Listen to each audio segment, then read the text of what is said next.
Yes news में आप सभी दर्शकों का स्वागत है। मैं आपके साथ इलियास बड़ेघर।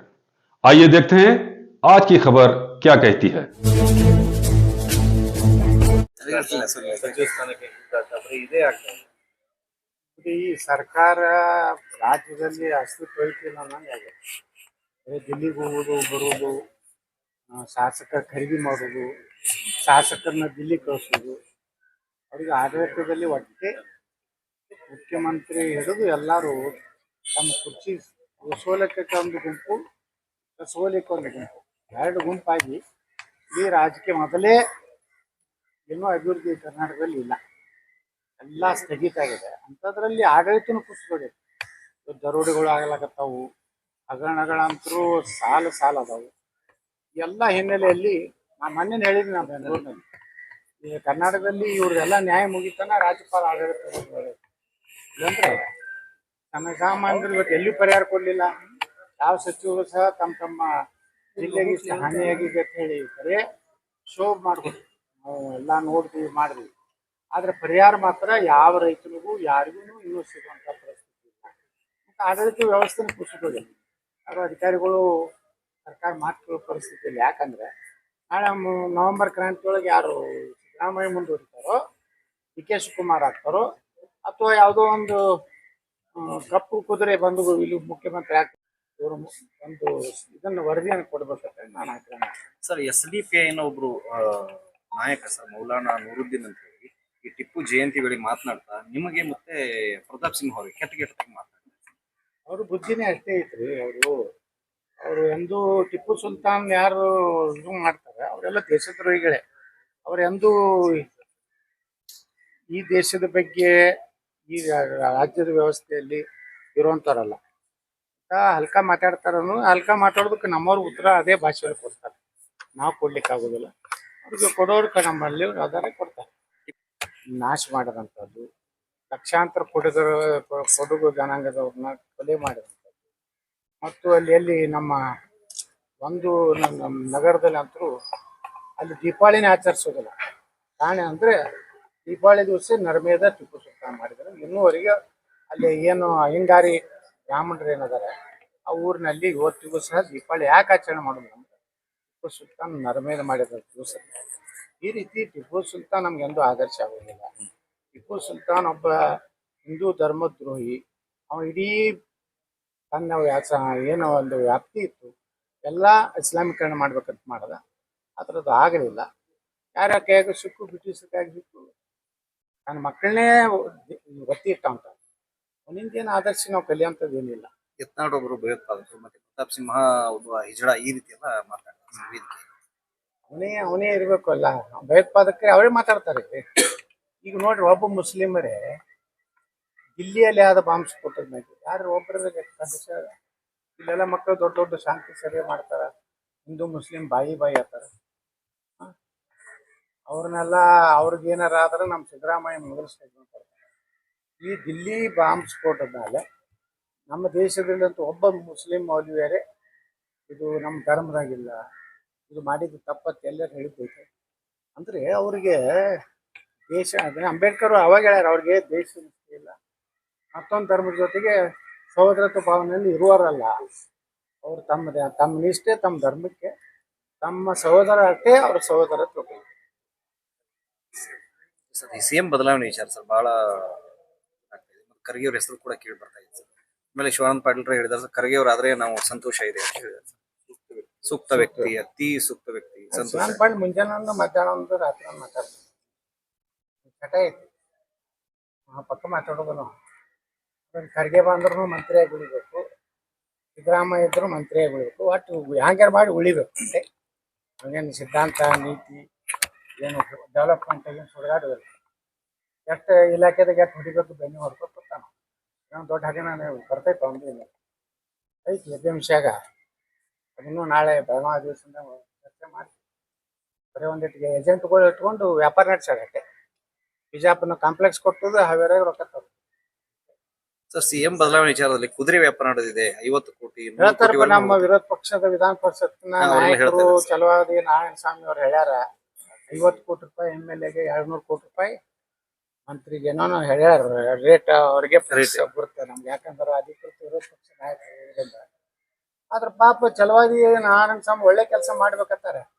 ಆದ್ರೆ ಈ ಯಡಿಯೂರಪ್ಪ ಅವನ ಮಗ ಬಿಡ್ತಾ ಇಲ್ಲ ಪಾಪ. ಆ ಖರ್ಗೆ ವಿರುದ್ಧ ಮಾತಾಡ್ಬಾಡತ್ತಾರ, ಮತ್ತೆ ಯಾರ ವಿರುದ್ಧ ಮಾತಾಡ ಪಾಪ ಅವ್ರು ಬಾಯಿ ಬಂದ್ ಮಾಡಿದ್ರೆ ನಾವು ಬರೋಬ್ಬರಿ ಖರ್ಗೆ ಬೆನ್ನ ಹತ್ತಿದ್ರು ಅವ್ರು ಛಲವಾದಿ ನಾರಾಯಣ ಸ್ವಾಮಿ ಅವರು. ಪಾಪ ಅವ್ರು ಬಾಯಿ ಬಂದ್ ಮಾಡಿದ್ರು. ಒಳ್ಳೆ ಸಮರ್ಥವಾಗಿ ಅವ್ರು ವಿರೋಧ ಪಕ್ಷದ ಕೆಲಸ ಒಬ್ಬರೇ ಮಾಡ್ತಾರೆ, ಸಮಾಧಾನ ಇತ್ತು. ಪಾಪ ಅವ್ರದ್ದು ಬಾಯಿ ಬಂದ್ ಮಾಡ್ಯಾರ. ಈ ಯಡಿಯೂರಪ್ಪನ ಹಗರಣಗಳು ಅಟ್ಟದವಲ್ರಿ, ಪೋಕ್ಸೋದಾಗ ಉಳಿಬೇಕು, ಡೂಪ್ಲಿಕೇಟ್ ಸೈಡಾಗ ಉಳಿಬೇಕು, ಮತ್ತೊಬ್ಬರ ಬಗ್ಗೆ ಏನೇನು ಬರೀತಾನ. ಬರೀ ನಾಟಕ. ಕಬ್ಬಿನ ಬಿಲ್ 3,000 ಕೊಡ್ತೀಯ, ನೀ ಯಾಕೆ ಪತ್ರಕಲ್ಲಿಲ್ಪ ವಿಜೇಂದ್ರ ಹೋಗಿ ಅಲ್ಲಿ ಎಲ್ಲೆಲ್ಲಿ ವಿದೇಶನಾಗ ಆಸ್ತಿ ಮಾಡ್ಯಾರ. ಇಲ್ಲಿ ಒಂದು 10 ಸಕ್ಕರೆ ಕಾರ್ಖಾನೆ ಕಟ್ಬೇಕಾಗಿತ್ತು, 3,500 4,000 ಕೊಡ್ಬೇಕಾಗಿತ್ತು. ಯಾರ್ದಾರ ಇದ್ರಾಗ ಎರ್ಕೊಂಡವ್ರು ಹುಡುಕ ದೊಡ್ಡದ್ರ ಅಲ್ಲಿ ಹೋಗಿ ಬೆಳಗಾವದಾಗ ಒಂದ್ ರಾತ್ರಿ ಮಕ್ಕೊಂಡು ಇವತ್ತು ಮೆಕ್ಕೆಜೋಳದ್ದು ಮಾಡ್ಯಾನ. ಮೆಕ್ಕೆಜೋಳದ ರೇಟ್ ಈಗಾಗಲೇ ಸೆಂಟ್ರಲ್ ಗೌರ್ಮೆಂಟ್ 2,450 ಡಿಕ್ಲೇರ್ ಮಾಡಿದ್ವಿ. ಮಾನ್ಯ ಮುಖ್ಯಮಂತ್ರಿಗಳು ಸಭೆ ಮಾಡಿ ಕರ್ನಾಟಕ ಸರ್ಕಾರ ಖರೀದಿ ಮಾಡೋದು ನಿರ್ಣಯ ಆಗಿತ್ತು. ಇವತ್ತು ಯಾಕೆ ಹೋರಾಟ ಮಾಡೋದು? ಸೆಂಟ್ರಲ್ ಗೌರ್ಮೆಂಟ್ ಅಂತ 1 ವಾರ ಹಿಂದೆ ಬಂದೈತಿ ನಮಗೆಲ್ಲ. ಯಾರ್ಯಾರು ನಮ್ಮ ಡಿಸ್ಟಿಲರಿ ಫ್ಯಾಕ್ಟರಿ ಅದಾವಲ್ಲ, 2,450 ರೂಪಾಯಿ ಬೆಂಬಲ ಬೆಲೆ ಕೇಂದ್ರ ಸರ್ಕಾರ, ಅದ್ರಾಗ 400 ಎಷ್ಟೋ ರಾಜ್ಯ ಸರ್ಕಾರ ಕೊಡ್ತಿತ್ತು, ಉಳಿದ ಕೇಂದ್ರ ಸರ್ಕಾರ ಕೊಟ್ಟು ಖರೀದಿ ಮಾಡ್ಬೇಕಂತ ಮೊನ್ನೆ 2-3 ದಿವಸದಿಂದ ಮುಖ್ಯಮಂತ್ರಿಗಳು ಸಭೆ ಮಾಡಿದ್ರು. ಇವತ್ತು ಡ್ರಾಮಾ ದಾವಣಗೆರೆ, ಸುಮ್ಮನೆ ದಾವಣಗೆರೆ ಅಂದ್ರೆ ಡ್ರಾಮಾ ಕಂಪನಿ, ಅಲ್ಲಿ ಒಂದು ಡ್ರಾಮಾ ಕಂಪನಿ ಇವಾಗಲ್ಲ ಹಾಸ್ಯ ನಟ, ಅವ್ನ ನೇತೃತ್ವದಾಗ ಇವೆಲ್ಲ ಹೋಗ್ಯಾವ.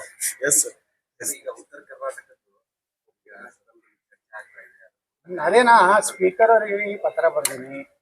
ಏನಾಗ್ತದೆ ಅಂದ್ರೆ ಪ್ರತಿಯೊಂದು ಅಧಿವೇಶನದಾಗ ಉತ್ತರ ಕರ್ನಾಟಕದ ಕಡೆ 2 ದಿವಸ ಹೋಗ್ತಾರೆ. ಅವತ್ತ ಯಾವ ಶಾಸಕರು ವಿಧಾನಸಭಾದಾಗ ಇಲ್ಲಿ ಕೋರಂ ಸಹಿತ ಆಗೋದು 8-10 ಶಾಸಕರು ಇರ್ತಾರೆ, ಒಬ್ರಿಬ್ರು ಮಂತ್ರಿ ಇರ್ತಾರೆ. ಸುಮ್ ಕಾಟಾಚಾರಕ್ಕೆ ಮುಖ್ಯಮಂತ್ರಿ ಬಂದು ಒಂದು ಉತ್ತರ ಕೊಡ್ತಾರೆ. ಅದೇ ಹಳ್ಳಿ ಅವ್ರ ಬಳಿ ರೆಡಿಮೇಡ್ ಉತ್ತರ ಇರ್ತದ, ಅದನ್ನೇ ಸ್ವಲ್ಪ ಹೆಚ್ಚು ಕಡಿಮೆ ಅಂಕೆ ಸಂಖ್ಯೆ ಬದಲಾವಣೆ ಮಾಡಿ ಕೊಡ್ತಾರ.